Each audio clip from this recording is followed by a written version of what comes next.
Assalamualaikum warahmatullahi wabarakatuh. Innal hamdalillah nahmaduhu wa nasta'inuhu wa nastahdihi wa nastaghfiruh wa na'udzu billahi min shururi anfusina wa sayyiati a'malina. May yahdihillahu wa ashhadu anna sayyidana wa habibana Muhammadan 'abduhu wa rasuluh. Allahumma salli wa sallim wa barik ala sayyidina Muhammad wa ala alihi wa ashabihi wa man tabi'ahum bi ihsanin ila yaumiddin. Rabbi shrah li sadri wa yassir li amri wa hlul 'uqdatam min lisani yafqahu qawli. Allahumma arzuqna fahman nabiyyin wa hifzal mursalin wa ilhamal malaikatil muqarrabin wahdina bi hidayatil 'arifin. Allahumma rabbi yassir wa la tu'assir fa inna taysira kulli 'asirin 'alaika yasir.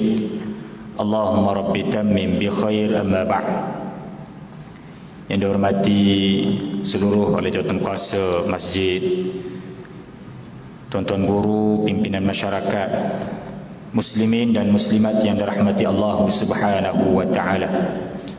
Alhamdulillah, syukur pada Allah Subhanahu wa taala, pada malam ni kita dapat sama-sama berada di dalam majlis ilmu bagi meneruskan pengajian kita dalam kita membahaskan perkara yang berkaitan dengan fiqh ibadah.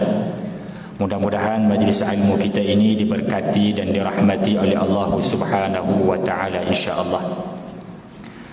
Tuan-tuan muslimin dan muslimat yang dirahmati Allah Subhanahu wa taala, malam ni kita menyambung perbincangan kita pada rukun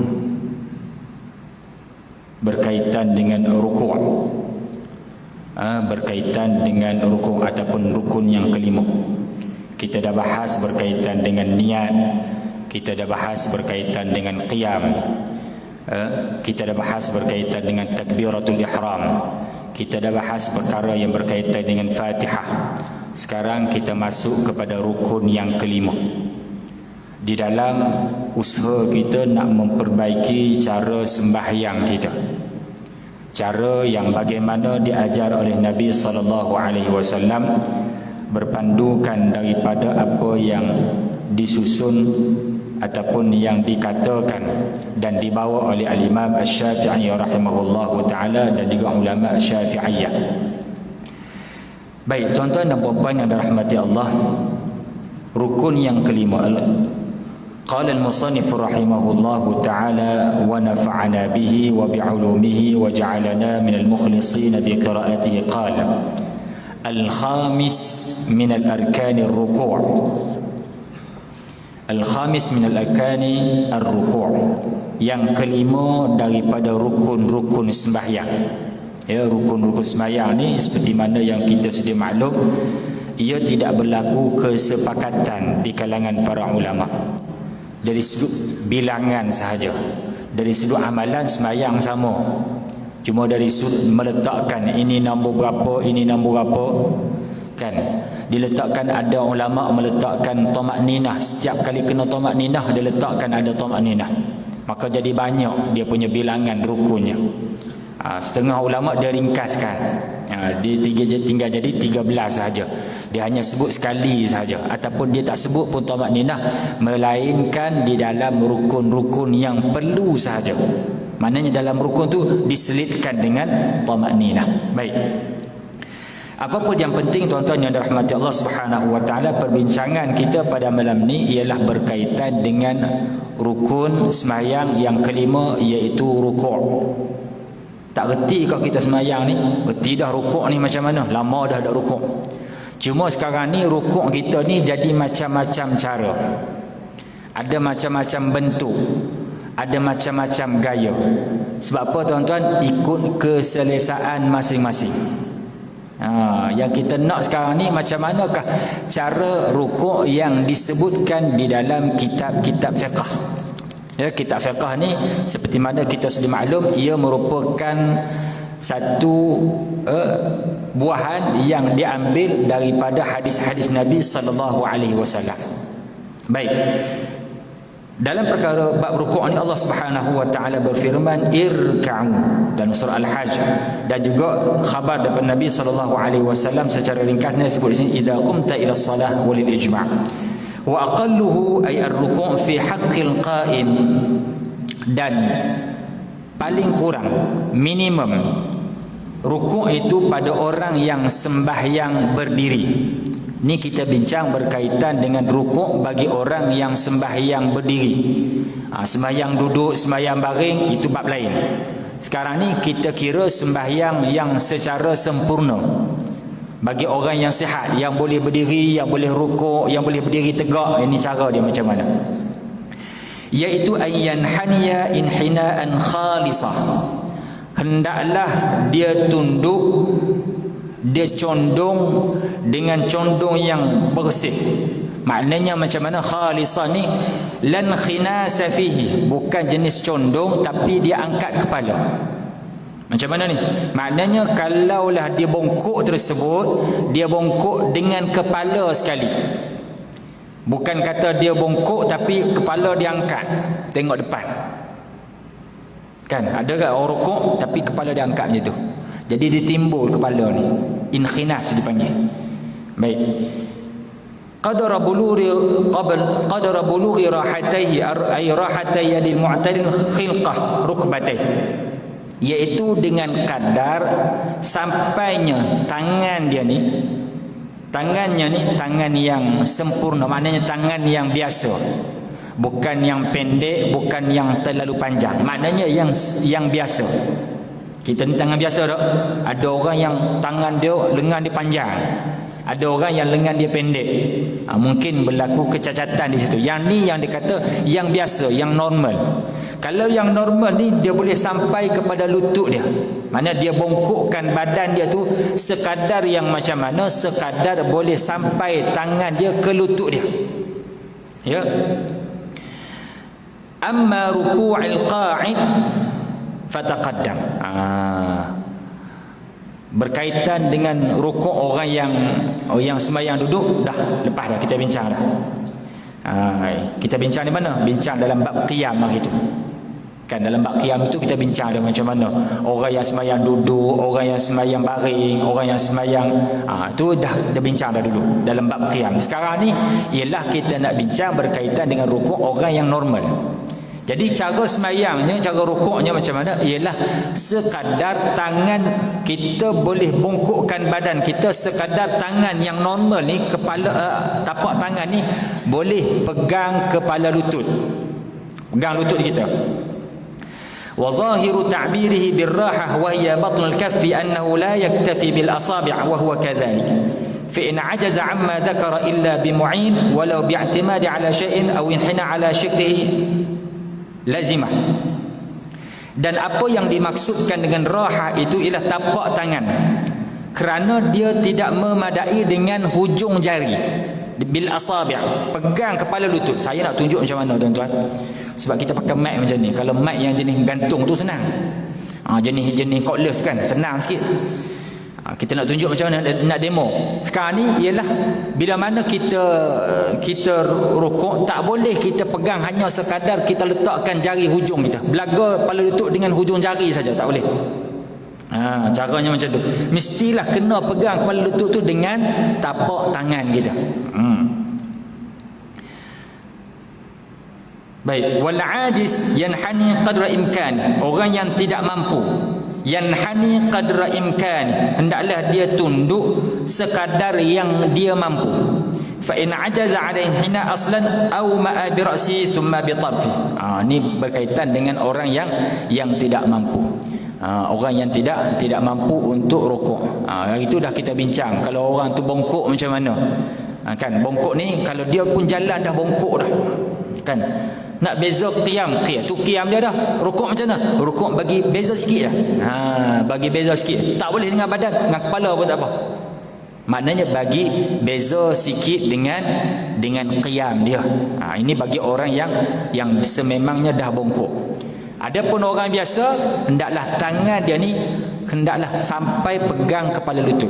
Maknanya tangan sampai kepala lutut macam mana? Tak perlu untuk dia bengkok-bengkokkan tangan dia. Kan kita biasa tengok kan, kalau orang sembahyang setengah ni dia bengkokkan dia punya siku dia. Saya tengok tak? Dia kononnya nak bagi sama belakang dia, tapi dia bengkokkan siku dia. Pegang kepala lutut, tapi dia bengkokkan. Bengkokkan tak sama, dia akan jadi melengkung. Dia akan jadi melengkung bahagian belakang. Nak sama, pegang kepala lutut, tekan. Bila tekan dia akan jadi ibarat macam kertas. Dalam ni akan sebut nanti. Belakang nanti dia akan sama belakang. Kita tekan kepala lutut dan tekan ke depan sikit, maka dia akan jadi belakang akan jadi sama. Kalau kita pegang, kadang-kadang dia tak pegang kepala lutut, dia pegang betih.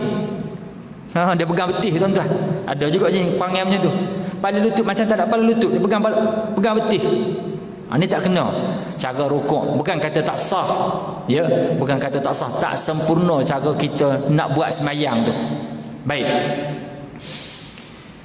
Allahu akbar.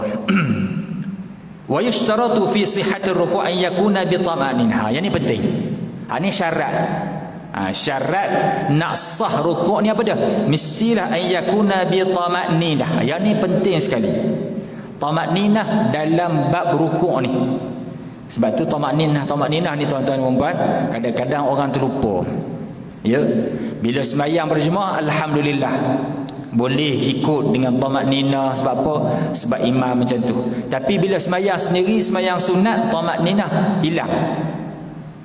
Tamakninah ni dia kena berhenti kita bergerak. Tak boleh bergerak. Tak boleh gerak kadar yang macam mana tuan-tuan? Maknanya badan kita tak boleh bergerak, tidak ada pergerakan dengan kadar subhanallah. Itu kadar tamakninah. Kan rukuk Allahu akbar, bila sampai kepada had rukuk tersebut, kadar subhanallah tak boleh bergerak. Ni kadang-kadang dia jadi spring. Tak. Saya tengok dah sembahyang spring. Kan? Pak baru turun, pak naik dah. Mana tamakninah? Kadang-kadang satu lagi, bila tak sini i'tidal pun tak sempat nak diri tegak. Sami'allahu liman hamidah, Allahu akbar. Bisa tengok orang macam tu banyak. Saya dah perhati di sini pada. Cuma kita ni harap-harap dia reti lah. Mungkin dia ni mazhab Hanafi kot, tak ada tamakninah dalam sembahyang. Kan? Jadi ini teguran. Maknanya kalau tuan-tuan ni bermazhab Syafi'i, saya tak pastilah tuan-tuan mengaji tinggi. Kan kita di masjid ni mengaji banyak, tiap malam ada pengajian. Koklah tuan-tuan mengaji mazhab Hanafi, tak perlu kepada tamakninah. Okey, tak apalah. Tak ada masalah. Cuma bagi yang bermazhab Syafi'i, pastikan kita rukuk, kita i'tidal, sujud, semua mensyaratkan tamakninah di dalam rukun tersebut. Semuanya mensyaratkan tamakninah di dalam rukun tersebut. Maknanya apa dia? Nak sah rukuk mesti ada tamakninah. Jangan Allahu akbar, sami'allah, pak cepat tuan-tuan. Yang ni yang saya dah perhati tuan-tuan. Kadang-kadang bukan kata tak jenis tak mengaji, jenis mengaji juga, tapi dia mungkin tak perasan, dah jadi amalan harian dia. Yang ni kena perhatikan di dalam ibadah kita, agar ibadah yang kita lakukan itu sah mengikut mazhab yang kita pegang, yang kita faham. Baik, tuan-tuan yang dirahmati Allah Subhanahu wa taala, li haditsin musi' salatuhu al-mutaqaddim wa aqalluha an tastaqirra a'dha'uhu raki'an bihaythu yanfasilu raf'u min ruku'ihi an hawaihi. Paling-paling kurang hendaklah ada beza di antara diri dan juga tunduk dia tu. Maknanya dia tunduk tamakninah, okey. Maknanya ada kadar kata dia ni berhenti untuk rukuk. Jangan kata dia ni pak macam tu, tak mau. Jadi bingkas bangun. Seolah-olah buat apa tadi? Rukuk ke apa dia? Biar ada perbezaan di antara perbuatan qiyam, rukuk, i'tidal. Baik. Falau hawa. Ini satu masalah. Falau hawa li tilawatin faja'alahu ruku'an lam yakfi li'annahu sarrafahu ila ghairi alwajib bal yantasib liyarka'. Sekiranya dia ni turun. Siapa dia? Turun. Orang sembahyang tu lah. Dia turun li tilawatin, kerana membaca ayat. Li tilawah, Baca ayat apa? Baca ayat sejadah. Sujud tilawah, li tilawah, sujud tilawah. Dia ni turun asalnya dia pun baca ayat, satu ayat sejadah. Innama yu'minu bi ayatina alladhina idza dzukiru biha kharru sujada wa sabbahu bihamdi rabbihim wa hum la yastakbirun. Dia pun ayat sejadah ni turunlah. Contoh kan. Tiba-tiba rasa tak sedap lah. Malah nak sujud jadi panjang pula. Rukuk lah. Tadi nak turun dah. Bila turun tu tak dia sujud, kita buat rukuk lah. Maka faja'alahu ruku'a. Dia pun menjadikan perbuatan tunduk turun dia tadi sebagai rukuk. Maka ia tidak dikira.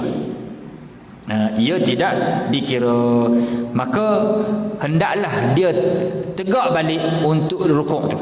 Tak boleh dia teruskan walaupun tadi perbuatan dah sama dah. Rukuk perbuatan dia pegang kepala tu dah. Tak jadi nak sujud. Maka hendaklah dia tegak balik.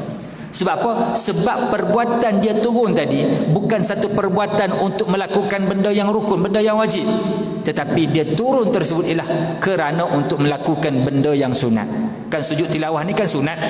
Tiba-tiba dia turun tersebut untuk melakukan sunat, kemudian dia tukar niat dia kepada rukuk, tak boleh. Dia tukar niat dia kepada rukuk, tak boleh. Maka macam mana dia nak buat?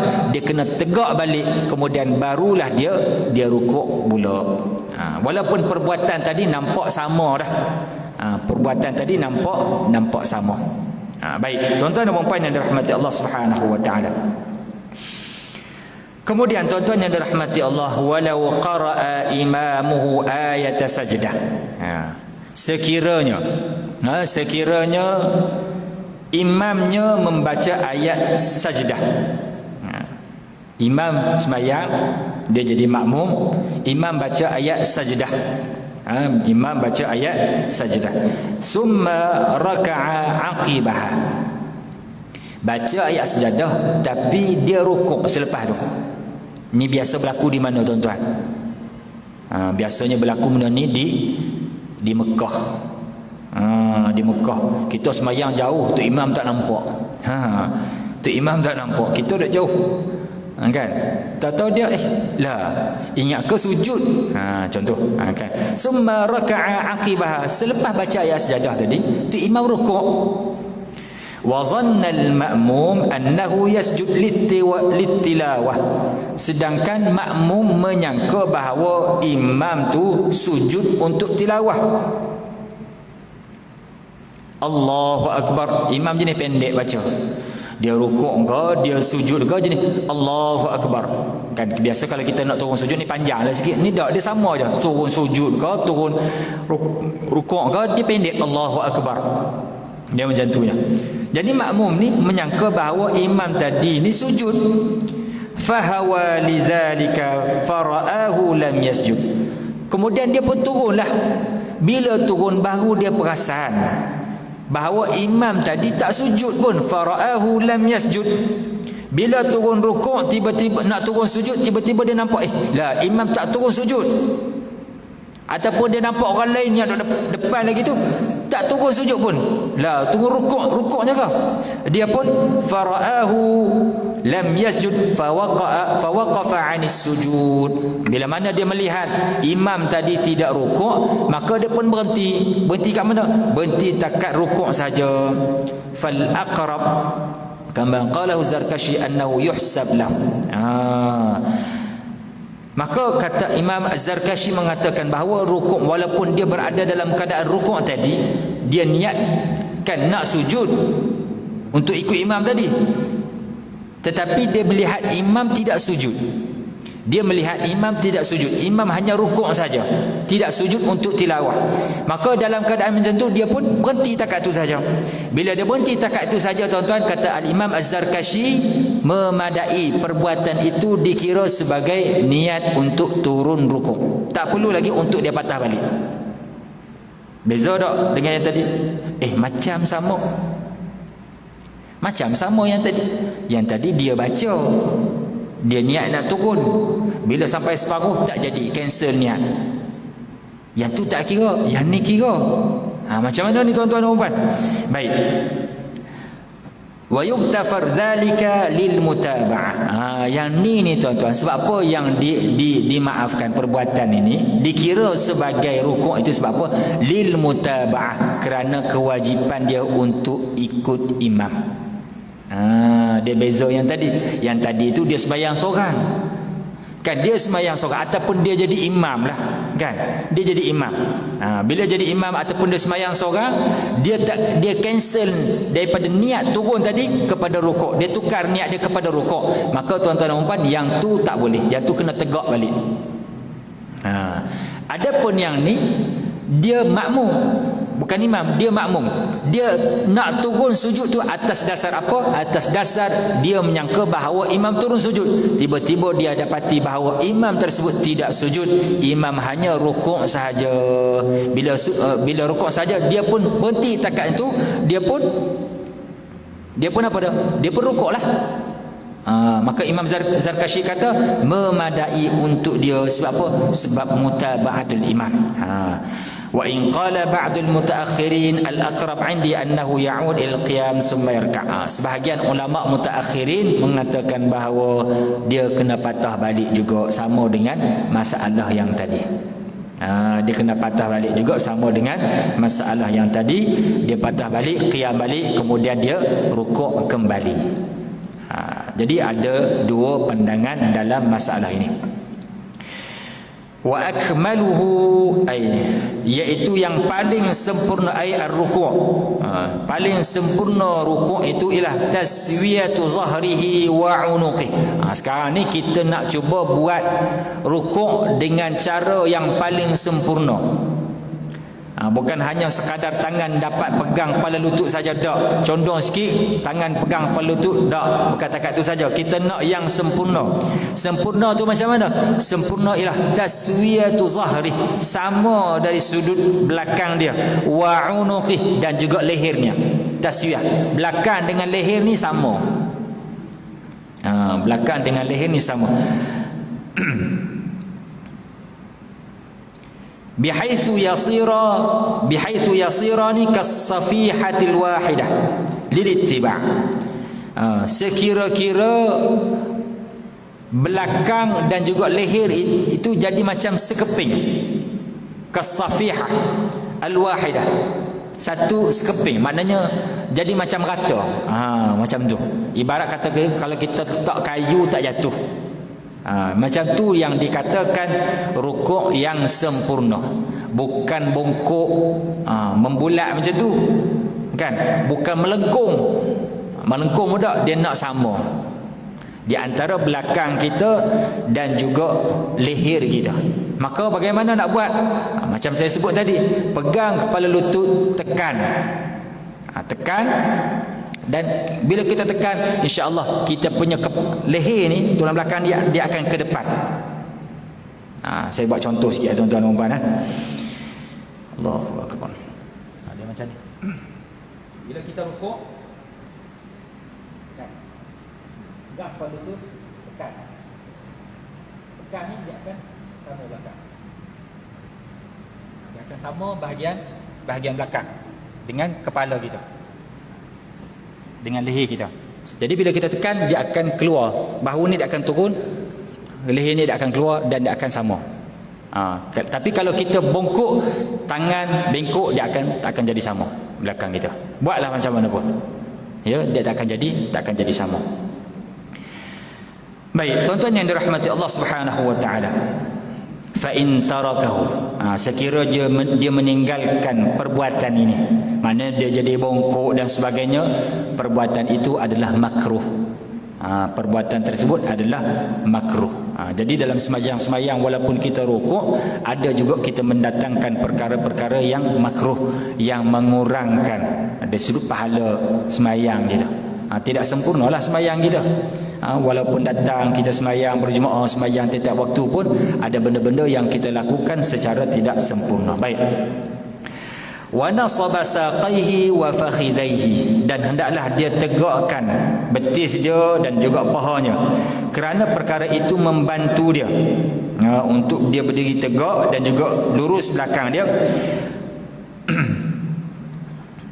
Jangan dia bengkokkan kepala lutut dia jangan dia bengkokkan untuk disamakan belakangnya. Wa akhadha rukbatayhi biyadayhi ay bikaffayhi lilittiba' wa yufarriqu asabi'ahu tafriqan wasata lilittiba'. Okey, tadi berkaitan dengan sama. Sekarang ni tangan pegang kepala lutut ni macam mana? Iaitu hendaklah dia tafriq asabi'. Tafriqul asabi' maknanya apa? Macam mana? Kita renggangkan kita punya jari-jari ni. Renggangkan macam mana? Macam tu ke? Tak. Tafriqan wasata, pertengahan. Tak, bukan renggang sangat, bukan rapat. Kita pegang kepala lutut, bukan macam tu. Tak mau macam tu. Tak mau macam tu ke? Pegang. Dia sekadarnya, pertengahan. Fikirlah pertengahan macam mana Ustaz? Takat mana? Berapa inci? Dah tengoklah. Yang ni rapat, yang ni renggang sangat. Kan? Pertengahan. Agak-agak pertengahan tu. Tengahan boleh jadilah kan. Maknanya masing-masing tahulah tangan dia macam mana.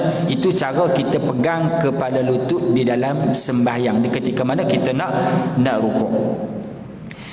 Muttajihatan lil qiblah li'annaha asyraful jihad. Menghadap kiblat. Macam mana menghadap kiblat ni? Kan? Turun ke bawah, tekan menghadap macam tu, kepala lutut macam tu. Kan? Takkan nak pegang macam tu. Dah, itu maksud menghadap kiblat lah tu. Turun kan? Dada menghadap kiblat tak? Waktu rukuk menghadaplah, menghadap ke bawah tu menghadap kiblat lah tu. Ke arah depan. Menghadap kiblat. Baik. Wal aqta' wa nahwuhu ka qasir yadain la yusil yadayhi rukbatayhi hifzan li hay'ati ar-ruku' bal yursilahuma illam yaslima ma'an aw yursil ihdahuma in salimat al-ukhra. Tangan yang terpotong, tangan kudung dan seumpamanya, seperti mana tangan yang pendek, tangan terpotong, tak ada tangan, ataupun yang jenis tangan pendek, maka janganlah dia menyampaikan tangannya itu kepada lututnya. Kan tangan terpotong dekat mana? Dekat ni, kat lengan ni terpotong. Terpotong kan? Tak tahu macam mana lah boleh terpotong, mesin tebu ke, mesin nyok ke apa kan, terpotong tuan-tuan. Hilang separuh tangan. Baik, maka janganlah dia menyampaikan tangannya kepada lututnya, hifzan li hay'ati ruku', hendak menjaga bentuk rukuk. Bahkan macam mana? Dia lepaskan je, tak perlu pegang apa-apa. Maknanya dia lepas macam tu lah rukuk kan, dia macam tu, tergantung macam tu kan. Jangan bayang tangan kita yang panjang ni tak, tangan yang pendek. Sekiranya kedua-duanya kudung ataupun kedua-duanya tu pendek, tapi kalau salah satunya okey, salah satunya pegang, salah satunya lepas, macam tu lah. Kalau sebelah ni sempurna, sebelah lagi terpotong, pegang sebelah je lah. Jangan dua-duanya lepas. Jadi kalau kedua-duanya terpotong, dua-dua terpotong, dia hanya lepaskan macam tu je. Rukuk, tangan beralur macam tu lah. Tak perlulah untuk pegang paha ke, nak pegang pelutut, tak boleh. Sebab apa tak sampai? Kalau dia pegang pelutut, dia akan jadi bentuk lain. Tidak menjaga bentuk yang dikatakan bentuk rukuk itu. Maka tuan-tuan yang dirahmati Allah Subhanahu wa taala, selesai dari sudut bentuk, macam mana cara untuk rukuk. Cara untuk rukuk. Lama dah buat rukuk ni, cuma kita buat cara kita sendiri. Sebab tu kalau kita tengok rukuk ni macam-macam gaya. Banyak sekali hak jenis bengkok siku ni. Hak bengkok siku ni cukup banyak tuan-tuan. Hak pegang betih pun ada, hak pegang paha pun ada, hak tangan macam tu. Saya tengok tak? Kepala lutut pegang tangan macam mana? Tak nak tunjuk. Dia tangan ke dalam macam tu. Dia pegang kepala lutut. Dia bengkok. Kok mana dia ambil tak tahu? Dia belajar di mana tak tahu dia pegang macam tu. Kan? Tapi dia buat juga. Tak apalah dia sembahyang. Cuma kita kena perbetulkan. Macam mana cara sembahyang yang betul. Wa yukabbir fi ibtida'ih hawaihi lirruku' wa yarfa' yadayhi ke ihrami. Maka hendaklah dia bertakbir ketika mana fi ibtida'i hawai lirruku', ketika mana hendak dia condong, dia turun kepada rukuk. Allahu akbar. Wa yarfa' yadayhi ka ihrami. Jadi dalam takbir, dalam rukuk ni dia ada takbir, dia ada angkat tangan. Kita kena tahu beza ya. Macam kita juga takbiratul ihram. Takbiratul ihram ada dua benda. Satu rukun, satu lagi sunat. Yang kata rukun tu apa dia? Yang kata rukun itu ialah talaffuz. Allahu Akbar, itu rukun. Yang angkat tangan itu sunat. Ya, dalam rukuk dia ada takbir dan juga dia ada angkat tangan. Tetapi kedua-duanya adalah sunat. Ya. Bila nak angkat takbir? Bila nak takbir dan bila kan nak angkat tangan? Takbir ialah apabila hendak condong turun, nak turun tu. Ketika nak mula turun tu, takbir Allahu Akbar. Angkat. Sambil kita angkat tangan. Li subuti dzalik fi sahihain an fi'lihi sallallahu alaihi wasallam. Kerana perkara itu sabit di dalam hadis Bukhari dan juga Muslim. Wa qala al-Bukhari fi tasnifin lahu fi ar-radd ala munkir ar-raf'i rawahu 17 min as-sahabah. Dan Bukhari sendiri telah mengarang satu bab yang mana menolak pandangan yang mengingkari angkat tangan. Ada pandangan yang ingkar, kata tidak ada angkat tangan ketika mana nak turun rukuk. Imam Bukhari meriwayatkan hadis daripada 17 orang sahabat yang mana daripada mereka ini tidak sabit seorang pun yang tidak mengangkat tangan ketika mana rukuk. Maknanya 17 orang sahabat ni semuanya angkat tangan. Dalam periwayatan tersebut semuanya angkat tangan ketika mana hendak melakukan rukuk. Maknanya kuat dari sudut penghujahan ini. Tuan-tuan jangan tanya apa dalil Ustaz? Pula tak habis bab rukuk. Tanya dalil. Sekarang ni kan banyak nak tanya dalil. Tak salah tuan-tuan, tanya dalil bagus. Ya, tanya dalil ni bagus, tapi kita kena faham dari sudut matlamat pengajian kita. Kalau tuan-tuan mengaji hadis ahkam, tuan-tuan mengaji tafsir ahkam yang tu ataupun berkaitan dengan fiqh muqaran, perbandingan fiqh, maka sesuailah untuk kita mengkaji berkaitan dengan dalil. Yang ni kita mengaji benda-benda yang biasa, benda-benda yang berkaitan dengan fiqh, yang mana matlamat kita apa dia? Matlamat kita nak reti apa yang sudah disebutkan oleh para ulama. Baik. Maka dimulakan takbir itu dalam keadaan berdiri dan dia angkat tangan. Wa yakunu ibtida'u raf'i wa huwa qa'imun ma'a ibtida'i takbir. Fa idza hada kafahu mankibahi inhana. Dan dia mulakan takbir itu ketika mana dia berdiri, dia angkat tangan. Wa yarfa' yadayhi wa yakunu ibtida'i raf'ihi. Yarfa' yadi wa yakun baik. Allahu Akbar dalam keadaan berdiri maaf tidak takbir. Angkat tangan berserta dengan bermulanya takbir. Allahu Akbar. Maknanya macam tu. Bukan angkat tangan dulu. Tengok orang dia angkat tangan dulu. Allahu Akbar. Tak. Angkat tu sambil Allahu Akbar. Macam tu. Macam tu. Fa idza hadha kafahu mankibahi inhana. Apabila kan kita angkat ni macam ni kan, contoh Allah kan, Allah kan, bila sampai tangan di bahu inhana, dia pun turun. Itu cara dia. Hadza tangan dia ni sampai kepada bahu, Allahu Akbar. Dia turun beserta dengan tangan dia. Bukan Allahu Akbar. Ni cara dia. Caranya. Tuan-tuan nak buat macam tu pun tak ada masalah. Cuma cara yang betul yang disebutkan dalam kitab Munil Muhtaj, caranya macam tu. Allahu Akbar. Allahu Akbar. Turun terus. Tangan sampai bahu, terus turun. Lagi tengah semayang lagi, pakai hilang lupa rakaat macam tu. Sebab apa? Dok perhati tang rukuk tu. Dok tengok tok imam, dok tengok kawan sebelah. Yang ni tak kena ni, beramai tak betul lagi. Yang penting rukuk kita sempurna dulu tuan-tuan. Rukuk kita sempurna dulu. Hak tang apa betul tadi. Kita nak rukuk kita ni yang rata tadi, yang pegang lutut tadi sempurna macam tu. Yang tu yang kita nak. Baik. wal jadid annahu yamuddu takbir ila akhir ruku'. Dalam pandangan qaul jadid mengatakan bahawa hendaklah dia memanjangkan takbir sehingga ke akhir ruku'. Panjangkan takbir sampai akhir rukuk macam mana? Sampai dia betul-betul rukuk lah, bukan sampai habis rukuk. Allahu akbar. Tak sampai itu tak. Maksudnya Allahu akbar sampai rukuk. Sampai dia rukuk. Li'alla yakhlu fi'lun min af'alis salah bila dhikrin, supaya tidak kosong satu perbuatan daripada perbuatan sembahyang itu tanpa adanya zikir. Maknanya dia memanjangkan tujuan apa dia? Supaya setiap perbuatan sembahyang dia itu tidak kosong daripada zikir. Sama juga kita nak bangun daripada tahiyat awal ataupun daripada sujud yang kedua, untuk bangun pada rakaat pertama, bangun pada rakaat yang kedua, kita panjangkan Allahu akbar. Kita nak turun sujud, Allahu akbar, kita panjang. Sebab apa?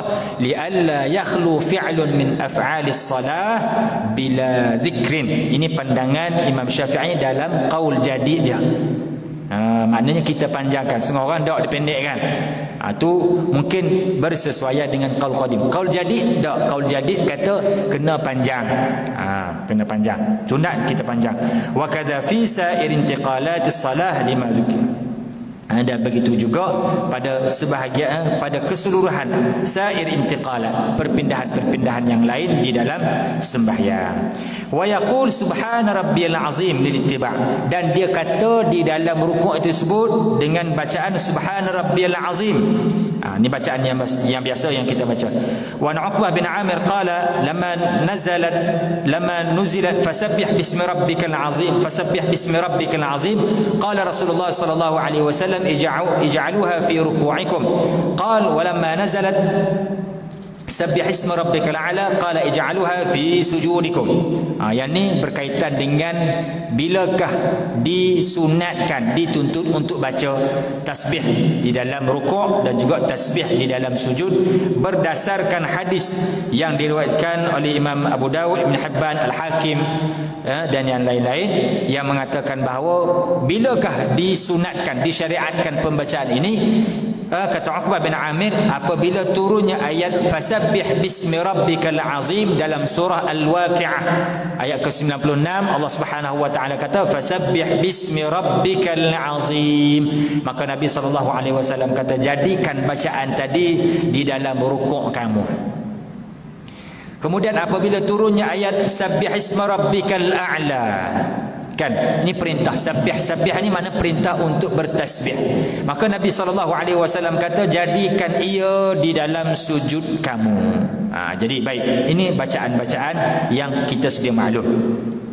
wal hikmah fi takhsis al-a'la bis sujud anna al-a'la af'al tafdhil bi khilaf al-'azim fa innahu yadullu ala rajhan ma'nah ala ghairihi was sujud fi ghayat at-tawadhu faj'al al-ablagh ma'al ablagh wal mutlaq ma'al mutlaq. Yang ini berkaitan dengan perbincangan kenapa dijadikan al-a'la, kenapa dijadikan al-'azim dalam rukuk, al-a'la di dalam rukuk, dalam sujud. Ini perbincangan berkaitan dengan bahasa. Baik, tak perlu untuk kita panjangkan di sini. Wa zada ala dhalika an-Nawawi fi at-tahqiq wa ghairihi wa bihamdi salasan lil ittiba'. Al-Imam An-Nawawi rahimahullahu taala menambah perkataan wa bihamdi. Kan kita biasa baca subhana rabbiyal azim wa bihamdi. Yang ni yang disebutkan oleh Al-Imam An-Nawawi dan dibaca sebanyak 3 kali. Perkara ini hadis yang penambahan kata ada wa bihamdih ini ialah hadis yang diriwayatkan oleh Imam Abu Dawud. Dalam Imam Abu Dawud meriwayatkan ada bacaan subhana rabbiyal azimi wa bihamdih di dalam bacaan rukuk dan juga di dalam bacaan sujud. Kalau ikutkan riwayat yang asal ialah subhana rabbiyal azim. Sebenarnya dia ada lagi bacaan-bacaan yang lain yang boleh kita berikan perhatian. Kalau tuan-tuan dan puan-puan nak tambah, dipersilakan. dalam ibadah kita. Nak tambah ni biarlah bersesuaian dengan syariat kita.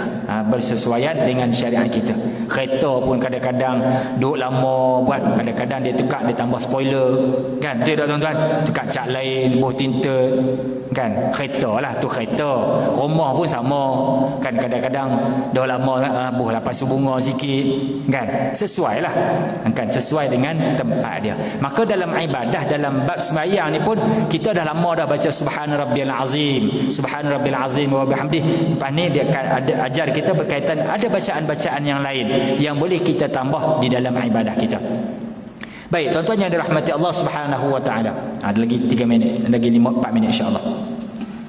Paling kurang apa yang terhasil pada zikir rukuk itu tasbihah wahidah. Paling kurang zikir ialah hanya sekali cukup. Aqallu subhanallah ataupun subhana rabbi. Dan seeloknya paling kurang seminima untuk sempurna itu ialah subhan rabbil azim wa bihamdihi thalatha. Paling kurang yang kata sempurna yang paling minima macam mana? Iaitu kita baca subhan rabbil azim wa bihamdihi thalatha 3 kali. Yang ni 3 kali. Kalau nak sekali pun boleh, tak ada masalah. Paling malas sekali subhanallah cukup. Subhanallah baca sekali cukup dah. Jangan tak baca langsung. Jangan tak baca langsung. Kemudian bagi yang kata sempurna itu darajat. Berapa darjat?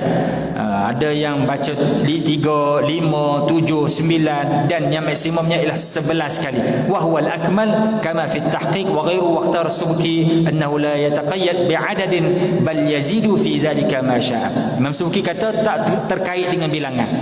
Nak tasbih dalam rukuk, nak tasbih dalam sujud tak terkait dengan bilangan. Sebab apa? Rukuk, sujud ialah rukun panjang. Rukun panjang. Yang ni boleh kita nak rukuk daripada Isyak nak rapat subuh baru bangkit i'tidal, boleh tuan-tuan, tak ada masalah. I'tidal tak boleh. Duduk antara 2 sujud tak boleh. Yang tu tak boleh panjang. Yang boleh panjang rukuk, yang boleh panjang ialah sujud. Qiyam pun boleh. Tuan-tuan nak panjang pun boleh, tak ada masalah. Baik.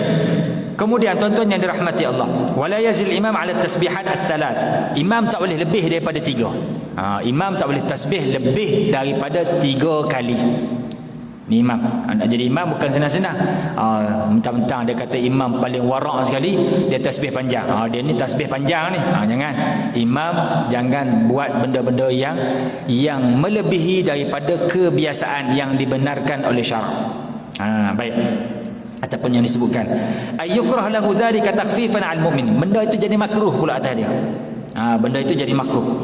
Wa yazidul munfarid wa imam qaumun mahsurin radin bit tatwil. Orang yang sembahyang seorang ataupun imam yang diketahui ataupun yang memaklumkan dengan bacaan dia, boleh tambah bacaan-bacaan yang lain. Boleh baca 3, boleh baca 5, boleh baca 7, boleh baca 9, boleh baca 11. Boleh, ataupun beberapa angka ataupun tambahan-tambahan yang lain. Contohnya macam mana bacaan? Allahumma laka raka'tu wa bika amantu wa laka aslamtu khasha'a laka sam'i wa basari wa mukhi wa 'azami wa 'asabi. Ada yang tambahan yang lain, dia tambahlah wa mastaqallat bihi qadami. Ada yang tambah lagi wa sya'ri wa bashari ba'da 'asbi wa fi akhirih lillahi rabbil alamin. Maknanya ni bacaan-bacaan yang boleh kita tambah. Tuan-tuan nak bacaan ni lepas Isyak nantilah. Lepas kita baca al-Mulk, nanti kalau tuan-tuan dan puan nak bacaan ini untuk bacaan di dalam rukuk, boleh ambil di sini. Boleh kita bagi nanti insya-Allah. Tak ada masalah. Ini yang diamalkan oleh Nabi SAW seperti mana yang disebutkan oleh Imam Muslim. Qala Nawawi fil Majmu' wa tuqra al-qira'ah fi ruku'. Dan makruh membaca Al-Quran di dalam ruku' wa ghairu min baqiyatil arkan dan yang lain-lainnya. Wal hikmah fi wujubil qira'ah fil qiyam wa tashahhud fil julus wa 'adam wujubit tasbih fil ruku' was sujud annahu fil qiyam wal qul multabis bil 'adah fa wajaba fiha liyatamayyiz 'anha bi khilafir ruku' was sujud. Baik. Menjadi wajib membaca di dalam qiyam dan juga tasyahud ialah kerana qiyam dan juga tasyahud ini benda yang adat, kebiasaan kita buat.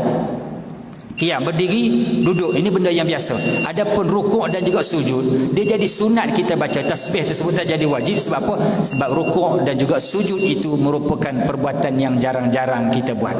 Jadi dia jadi sunat saja bacaan di situ. Jadi tuan-tuan yang dirahmati Allah Subhanahu wa taala, insya-Allah pada pertemuan yang akan datang kita akan bincang berkaitan dengan al-i'tidal. Berkaitan dengan al-i'tidal insya-Allah. Jadi soalan nantilah, tak sempat dah azan, insya-Allah kita tangguh, saya jawab akan datanglah.